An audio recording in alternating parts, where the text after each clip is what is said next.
Welcome everybody to BlizzCon. We know that you all want to hear more about Overwatch 2. Allow us to invite you behind the scenes to explain more of what we're doing and why. Everybody, please hit record. Fingers crossed. We lost Scott. It's off to a good start. This is going great. We've been assembling one of the best teams that I have ever worked with. I'm nervous. And I'm so proud of the progress that we have made together. We really liked the stylized drop down. Imagine that it's coming forward, boom, boom, this starts to spin. The scale and the scope of this game have meant that we've needed to grow substantially. We have to. Sorry. Let me start. Overall, I think we've done incredibly well as a team moving to work from home. Oh, shadow play. There have definitely been challenges, but the team is really putting everything we've got behind this game. To me, it's the next big step in the Overwatch universe. New heroes, game modes, major story beats. With competitive and PvE, I see Overwatch 2 as the Overwatch for all of my friends. You know, we're always inspired by what story and franchise development does with their animated shorts. We really wanted to bring that cinematic experience into the game. You can invest in your heroes and grow them over time. I'm super geeked out about Overwatch 2. I can't wait for people to play this game. It just gets better and better. There are some things that we just can't do without a sequel. So thank you so much for your patience so far, and I hope you enjoy this behind-the-scenes look at Overwatch 2.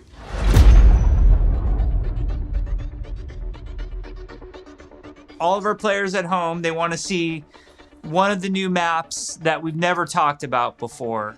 Really? I can just talk about anything that I want to.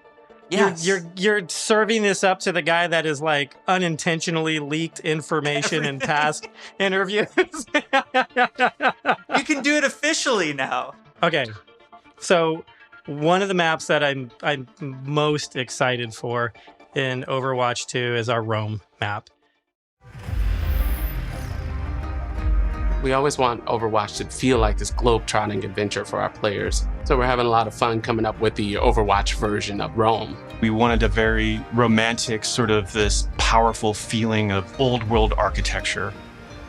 One of the most exciting things for me is the early building of these maps, where we get to sit down together with key people from the environment team, level designers, effects groups. We'll spend some time talking about moments in the game that we really want to see, like the Colosseum or a grand view of the hills of Rome in the backdrop. And then we'll go back and do a paint over, or we'll do a concept painting of certain things based on that. We try to draw inspiration from as many different sources as possible. For example, one of our environment artists had just taken a trip to Rome, and he returned with thousands of pictures and was so excited to work on a map set in Italy. There's a lot of ancient architecture in Rome that represents the empire that it used to be. So we brought some of that back. Some of the things that are destroyed in real life, we kind of rebuilt in a kind of an Overwatch style. It's one of the most beautiful pieces of environment art that I think we've made for the entire game, and it just absolutely took my breath away. Can we reveal more maps? Yes, Scott. Scott, why don't you have the honor? Why don't you reveal, like, is there an artified, like, let's pick an artified one. I know what map I want to talk about. It's the one that I just get super excited about. New York City. New York City is just an amazing Overwatch location. We're really striving to make it as authentic as possible while still putting this Overwatch spin on it. There's a lot of amazing buildings and architecture pieces that just, especially for artists, stands out a lot. And they usually use this kind of Art Deco style from the 1920s, 1950s. We started in an area that's a little bit like the Village. There's some smaller shops there.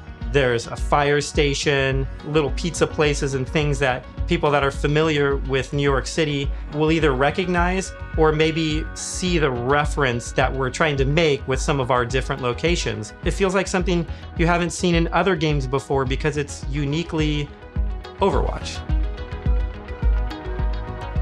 Well, we should move on. Otherwise, we just have to reveal more maps. So we were talking about PvP. And, one thing that I think is really interesting about PvP in Overwatch 2 is some of the philosophical changes we're making to the approach. PvP feels different and new. We're upgrading our combat feel. The roles are playing differently. When it comes to all new maps, it's a pretty big departure from where we are on live right now. So I can't wait to see where we end up with it by the time we launch this thing. We're also experimenting with the idea we call role passives, which are passive abilities that a hero can have based on what role they are. For example, currently in our internal builds, the tank heroes all have knockback reduction against them, and they also generate less ultimate charge for enemies that are shooting at them. Damage dealing heroes have a movement speed bonus, which is great for flanking around the map. And healing heroes, support heroes have automatic healing that kicks in after they haven't taken damage for a while, very similar to Mercy's passive, but a little bit of a lower rate. One of the more shocking changes that we've been exploring in Overwatch 2 PvP is a change to the tank role entirely. That's applied to all of the tanks. We want to try to make them more toe-to-toe brawlers and less characters that just stand back and protect other people. So for example, for Reinhardt, we've given him 2 charges of Fire Strike, so he can throw Fire Strikes a lot more aggressively and more often. Also his charge, he's able to cancel it now, and you can steer it more aggressively, so you can, not quite turn a corner, but you can definitely more accurately pin targets. And because you can cancel it, it allows you to use it much more aggressively and, really go after those key targets without feeling like you're going to sacrifice, all of your positioning, everything to get there. He's almost more terrifying now with this, be able to unleash his full arsenal more often than kind of just being the guy with a shield. The changes to Reinhardt that we're trying, and they might not ship, that's just the reality, but the changes that we're trying right now are to try to embrace more of that instinct that players have when they want to play a big, burly character that looks aggressive and feels like it should be aggressive.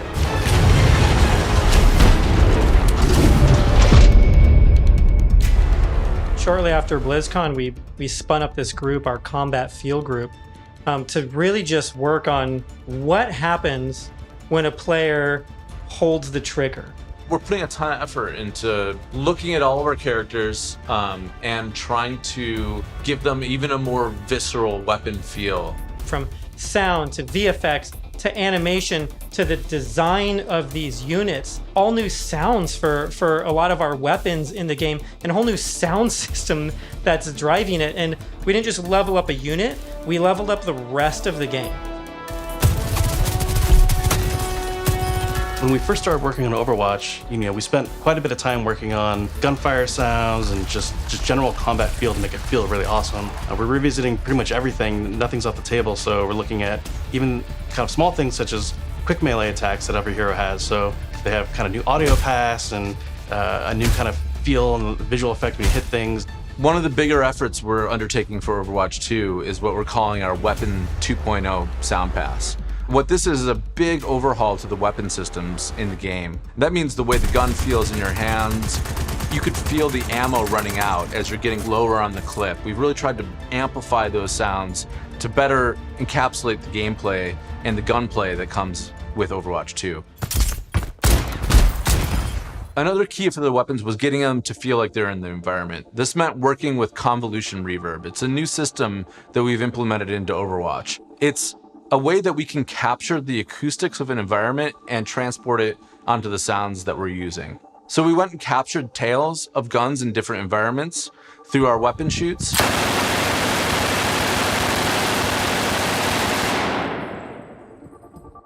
Wow.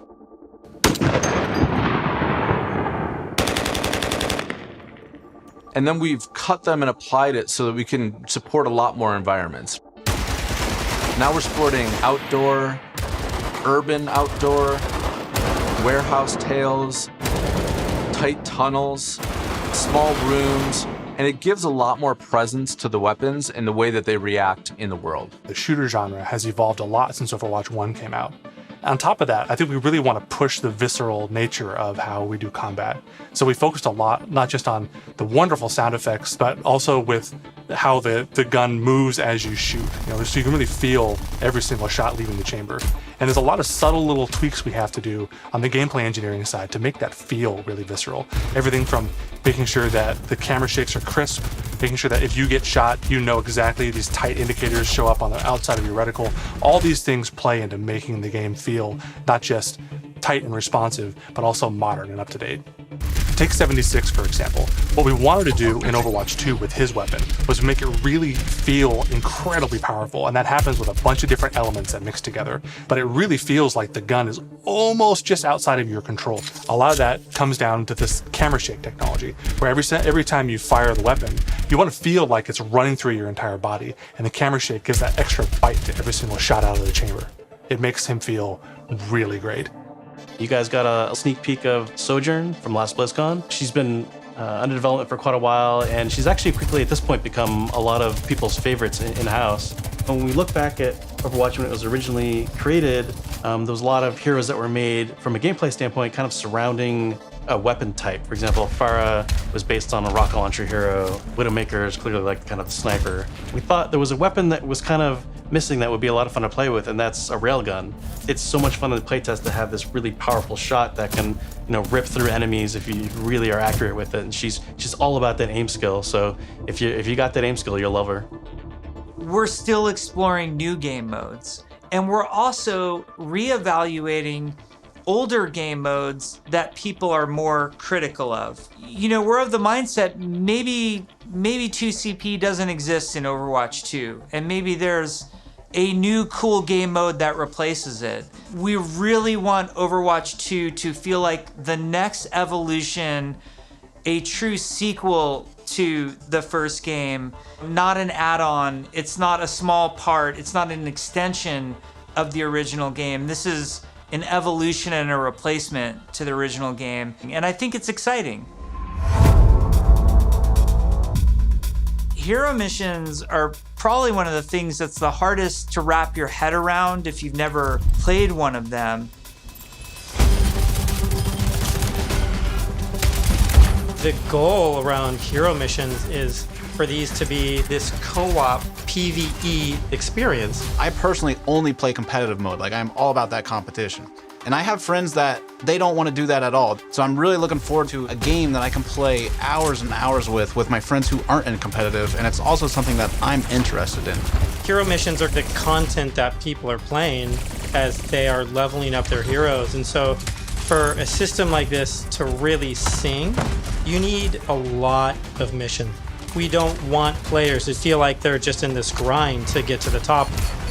And there's a lot of really, really good back-end technology that we're exploring so that the heroes are constantly bringing their personality and some light story to these hero missions as well. The goal is to make as many as possible, hundreds of hero missions. We've explored a lot of different ways of getting to that much content. So have different sets of enemy units that people will be fighting against, and there's different hero mission types. At the same time, hero missions can take place in all of the multiplayer maps that we've done, and we're also adding new spaces onto some of these maps. It's a huge challenge for the art team. We take maps that a lot of people love and recognize, and we have to add a lot more art and level design to it. In this one hero mission playtest, we came up to an area in Kings Row that usually has a gate on it. Suddenly that gate opened and I saw a new area of Kings Row that I had never seen before. You may be playing a payload game type, and the payload may decide to take this new route instead of going the usual route. That was really, really cool. It was like this eye-opening special moment. Lan, our lead tech artist on the environment side, very early on her own free time, made a prototype of a sandstorm on the Temple of Anubis map. And at the time, we didn't know what we wanted to do with that, but it looked awesome. We looked at it and went, oh my God, we absolutely have to do this. So we put some new technology in place that allows us to do this dynamically. You start the mission off, clear day. Midway through the mission, suddenly this sandstorm or heavy weather would show up. It made the world just feel so much more alive. There's a sunset, daytime, nighttime, but depending on where you are in the world, these look different. California or Hollywood would have what we call a California sun. In New Bonnie, there's a great African sun that happens there. You start to get a sense of space and mood. This is what really brings the levels to life. For me, the dynamic world's exciting. Just seeing these dramatic landscapes, the wind and the atmosphere blowing by. It's a much more cinematic experience for the player. Before you start a mission, you look at a map. It's nighttime in Necropolis, or there's a sandstorm in Necropolis. Players can make some comp choices based on knowing this information. Characters like Hanzo or Widowmaker start to be a little more valuable because they have abilities that allow them to see through the sand more clearly. Are we going to talk about any of the types of objectives in hero missions? Yeah, let's talk about the objectives. Players are being asked to do different things from one hero mission to the next so that they all feel really fresh to the player. For example, we have Gather and Return, where you're trying to go and grab these different canisters to kind of safeguard them so they don't go off and affect the population in a negative way. It creates this really cool tension in the world where, on the one hand, you're trying to split up and go grab all these canisters to be as efficient as possible, but at the same time, now you're having these sort of special enemy units spawn that are really difficult, and if you kind of get caught by yourself, it turns into a pretty bad situation really quickly, and it feels extremely cooperative and like a very different way to interact with the Overwatch universe. We're experimenting with all sorts of ideas, and just internally we have names like Wall of Death, Scavenger Hunt, and Kill Quest, and all these new mechanics and enemies for people to experience. Players will be able to jump in night after night, play different hero missions, and then work through the progression system, leveling up their heroes.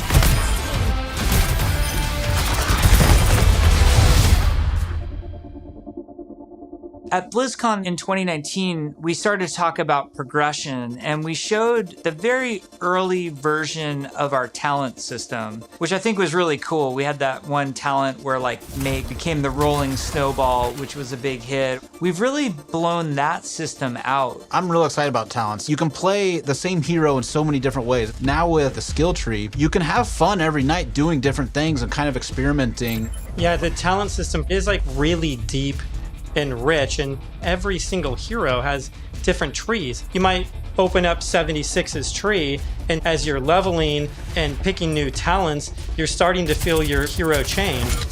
We've had some pretty hilarious versions of the healing one where his biotic field travels with him. It also repulses enemies. We called it the snowplow build, where 76 is running through spaces, pushing enemies away from them. Designing these is super fun because it's we get to break all the rules that we've sort of established for ourselves, and we get to really take the gloves off and do crazy things like Junkrat can dual-wield grenade launchers, and we've had Mercy be able to area effect res their whole team at once at super long range through walls. It's been a ton of fun, kind of like mad scientists making all this stuff. You're all used to using these kind of kinetic weapons like Soldier 76's rifle or fire attack like what Reinhardt's Flame Strike does. As soon as you start to mutate these things with talents, all of a sudden maybe you're doing freeze damage or electrical damage. But it gives the animators a bunch of crazy opportunities. The animations are going to change to show them freezing and shattering. And if you shock someone with a lightning attack, they can shake in place and stun, maybe chain to other enemies. All sorts of stuff to make you feel like you're controlling the battlefield in novel ways. As a huge RPG nerd myself, the first time I opened up the talent tree system, it was like, oh my gosh, this is speaking my love language. I just want to plan, and I want to see where do I want to invest and how am I going to play this character. Yes, it's so great. And you start at the bottom of the tree. Yes, oh my, exactly. Tracer gets to do what? Yeah. And then you start working and kind of planning how you're going to get down there. It's it's so fun.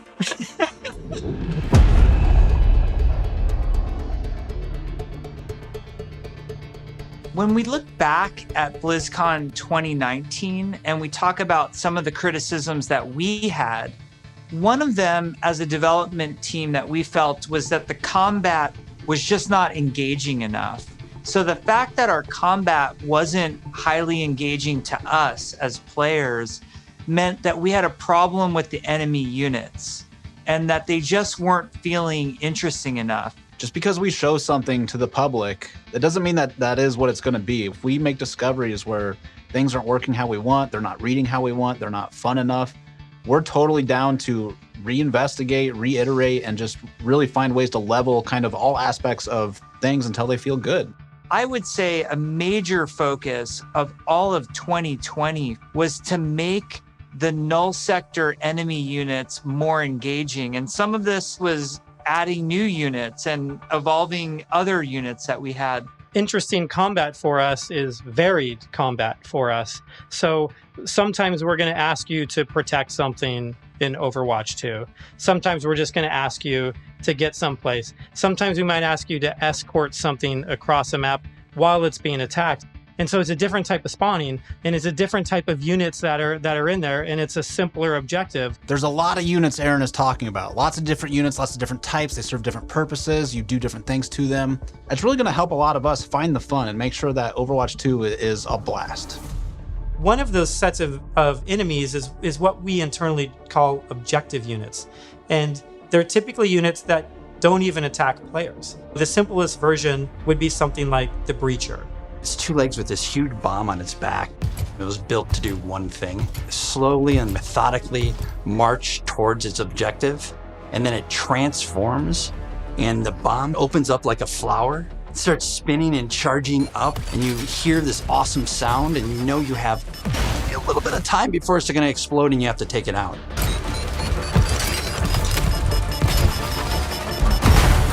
We have units like the slicers, which you guys have seen before. They're little, we call them the chickens. Like little chicken sometimes. They run really fast. You know, we have a guy we're experimenting with right now who flies and drops these bombs that create these kind of ever-expanding smoke fields that you have to escape from, but because they're super deadly. So you really get to use your mobility options to kind of escape that. There's things like the Polar. You could be moving through these darker alleys, and as soon as you hear that Polar spawn, it suddenly becomes like really spooky and kind of scary. This very tall, elegant-looking character that's blindfolded, 3 orbs that circle around her as her eyes, and we basically spun those orbs around her head as a big tell, launched them at the player, and then it activates this tractor beam, and it's bringing you in, and then you get this awesome like anticipation of the hair opening up so you know what's about to happen. One thing we've just recently been experimenting with is this idea of elite units. We didn't want the elite units to feel like they're just, oh, this guy's got double health and double damage. We want to make sure the elite units feel like they have different behaviors and have different attacks. So for example, an Omnic Grunt, normally he fires his gun, he dies pretty simply. If you fight elite grunts, his weapon fires in a burst fire pattern. It's very deadly if you're close. And if you manage to take him out, they don't just die right away. They instead can crawl on the ground towards you, and you try to back away because if they get to you, they can explode. Artillery at BlizzCon, we're all just staring at this, and we're like, what are we going to do to level this up? One of the things we really felt wasn't coming through was the damage states. We intend for players to shoot these guns off, but currently it's not reading as something that can happen in the game easily. We changed the design, we changed the animation, and we go back and forth and just continually iterate. We decided, hey, you know what? We're gonna just delete half of these damage states, so now it's super readable. From an animation standpoint, we decided on spinning barrel version. Just did this really nice kickback. The tip of the barrel opens up when it's about to fire and shifts into place and boom! It's really amazing to be fighting an artillery unit and you can see the guns on the side, and as you're shooting the guns, they're actually visibly taking damage, and then you can blow them off and it reacts and kind of stumbles to the side and really makes you feel like you're there, and it's super fun. In a lot of the stuff we've showed so far, you're fighting null sector. These are evil killing machines intent on marching you down. The way you're going to stop them is by shooting them, and we want to make sure that feels responsive and visceral. Really making sure that when they take a hit, it feels like their whole body has been punched, almost like hit by a truck. That's what really sells this fantasy that you're playing these superheroes. One of the cool pieces of technology that we created was what we call chain hit reactions. Oftentimes you'll find null sector bunched up, marching maybe a half a dozen units abreast. You expect if you shoot one, they're gonna knock into their buddies. So we make that happen. Turns out it's really fun too.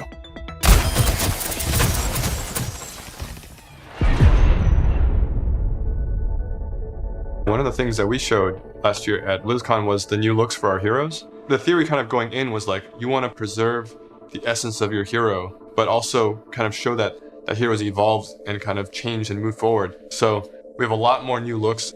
So I'm excited to see how players and fans react to all of the ones that we've done so far. Maybe we'll share some of those new looks today, which would be cool. We're going to reveal McCree's new look for Overwatch 2 as well as Pharah, and we're really excited to show off some of our first villains with Reaper and Widowmaker. But first I wanted to talk a little bit about technical wear, kind of like technical clothing.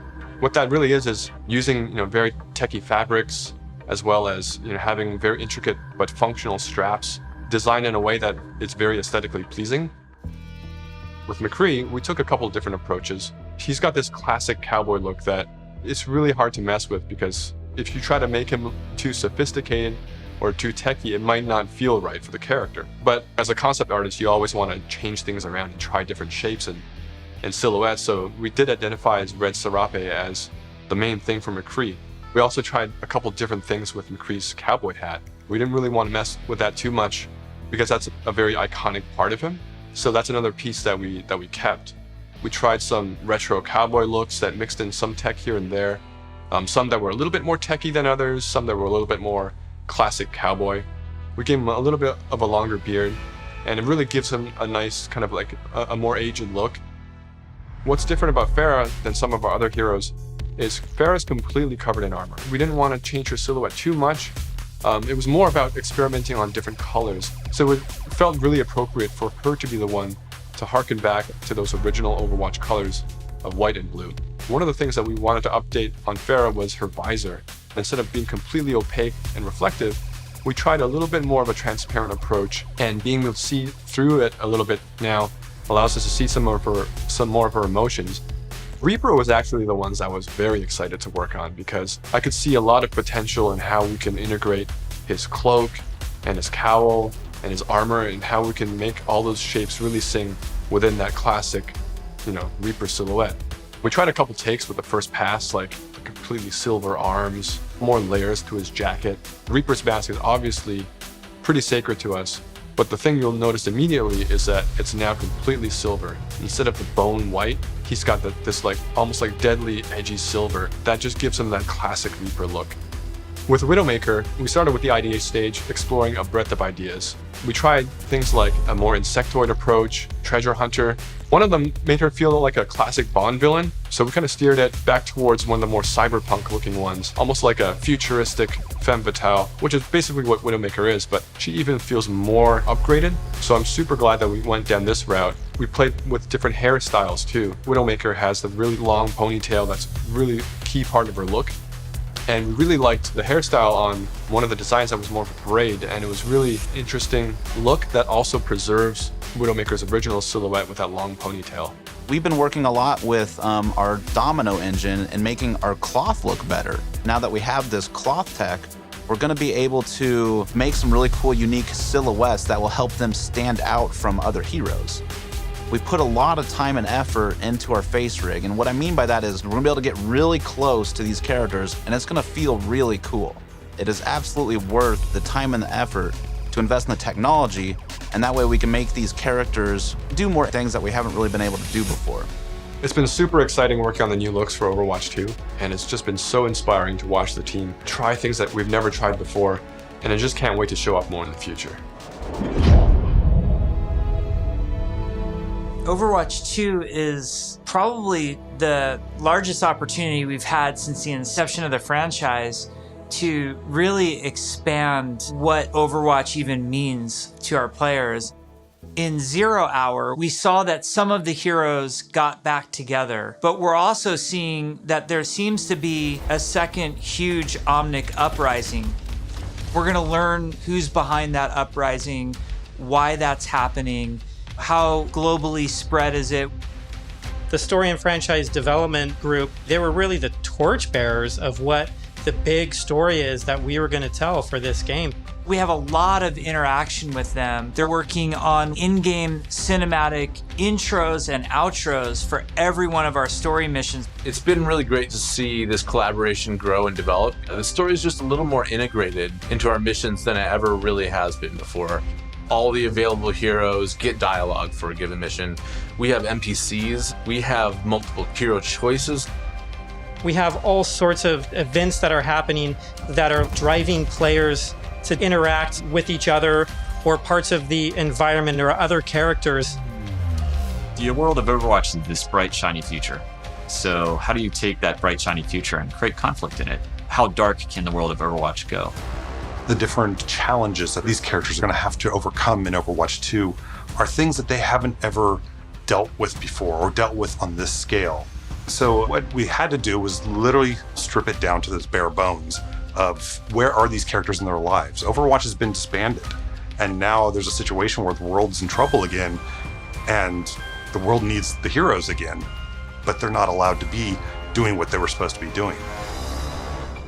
We started to book these off-site locations so we could brainstorm over and over different versions of what the Overwatch 2 story campaign could be. And we basically had these whiteboards that we were carting around everywhere. The room was filled with whiteboards, and we would just write every day story beats with the characters and who was doing what and where. And oh my gosh, we forgot this character. We had these giant sticky notes, and each one of them would be a mission with a bunch of notes on it. You know, somebody say, well, what if we moved Rio to the end? And they'd physically grab it off the wall and stick it on the end. And we did this for a while, you know, until we all felt that it was pretty close to what we wanted. Then we could send it to our writers' rooms. The writers' rooms then had a much clearer direction of where we wanted this process to go. Ultimately, we come up with something that we think is right for the game. And then we pitch it back to the game team, and they point out everything that we missed. And that allows us to actually back up and go and make it right and make it better. Because the scale of this story is so huge, it takes place over the whole world, basically. It just requires a constant iteration, constant refinement to make the story as best as we can make it. From writing, we go to storyboards. The storyboards get crafted with the edit. From there, it'll go to a previs department where they'll start to flesh it out in 3D. Once we've kind of figured out our camera work and our cinematography, that'll then go to the animation department. And then we end up going right into the game engine. One of our challenges was to figure out how to integrate this story and this narrative with the gameplay. So if the intro cinematic ends with this huge battle, this huge war, when you get into the game, it has to mesh and feel the exact same way and blend together. We really are also trying to get the music to be equally as consistent from in-game cinematics straight through to the mission. Adam Burgess, our lead composer, has been working with the IGC team, with the game team, developing themes for all of the heroes, all of the locations. As the cinematic director, whatever we're crafting should never override the gameplay. We want to make sure that the player's experience going from the cinematic to the gameplay is seamless and it feels like a completely immersive experience. The engineers, we have to find a way to actually make that come to fruition. The Choreo tool is a tool that allows people to coordinate different events to happen at the same time. Like in Rio, if you played our demo, one of the buildings explodes. And so that kind of event needs to happen as you're running by, and you need to have it timed, because if it blows up too early, then you don't see it. It allows story moments in missions that interact with the environment, that interact with our characters. The new tech, the new abilities that we have now are allowing us to push our storytelling farther than we could have previously. What's also really powerful about Choreo is that, you know, if somebody has an idea, they can mock things up really quickly. We got to show the Widowmaker making this awesome introduction. And Casey was able to quickly put a really rough prototype in Choreo. And Philip would come in and on the fly, he's making quick changes. They play tested something that would normally take weeks. It was done in like a matter of days. Each story mission has its own custom map built for it. And these maps are absolutely gigantic. India is one of our biggest maps, and it's a fun map because it has a few story beats that we've taken from recent comics and characters in the game. We've written a history for each city so that the cities feel lived in. And I think that informs the artists so that they know like what it is that the city has been through. Gothenburg was our chance to show Torbjorn's workshop. We created a space that kind of fits his height. So there's, step ladders and scalable tables. We designed the space as if we were Torbjorn. Molten steel is pouring out of walls. It's pretty epic when you walk into it. Toronto was under siege by Null Sector when the players arrive here. There's a dynamic snowstorm. So as you make your way through the level, the snow is slowly building up. Suddenly by the end, the characters are caught in this gigantic snowstorm and they must fight their way through. In Overwatch 2, we want to give you choice to be able to play this character or that character. So we're designing a lot of systems around how their relationships develop over the course of the story missions in the campaign. We have a cast of many characters, all on screen, all at the same time, and it's fantastic to actually see them all interacting and working together in ways that we've never actually seen. We've always thought about it and hoped for it, but now it's actually happening. It actually requires us to have a whole new branching dialogue system. If you happen to have Genji and Mercy in the second mission of the game, you might get different dialogue that's about their relationship. Our voice actors bring the characters to life in ways that everybody has fallen in love with, from inside Blizzard to the fans. Just to hear this collection of actors all together, all interacting, has been a real treat. I wish people could see how many people are involved when it comes to something like telling the story of Overwatch. It doesn't just come from a singular person, it comes from a group, and it's a really talented, fun group that all works together. We've been developing what we hope is one of the best stories ever. There's some key story moments that I'm really excited about, and I really can't wait to see how people react to it.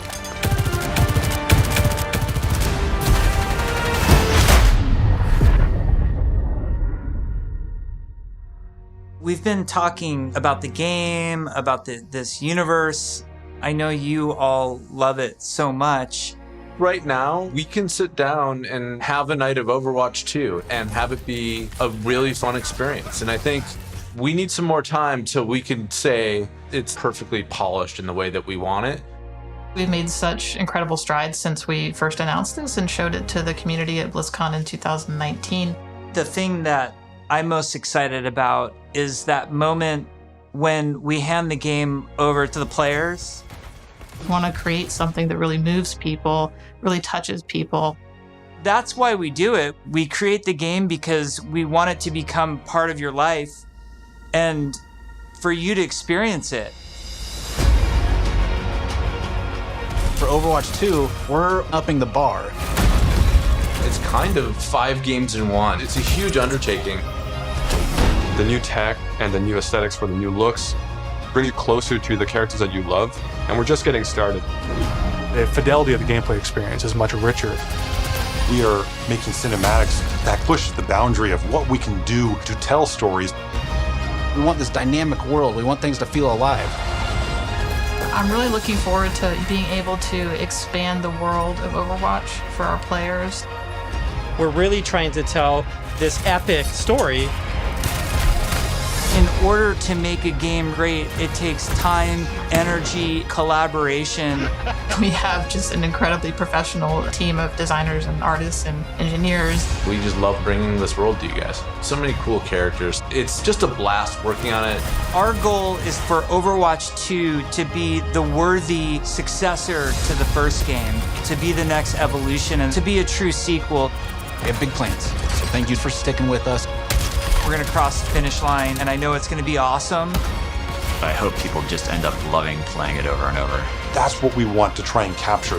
I'm jumping in, I'm playing, let's go be heroes.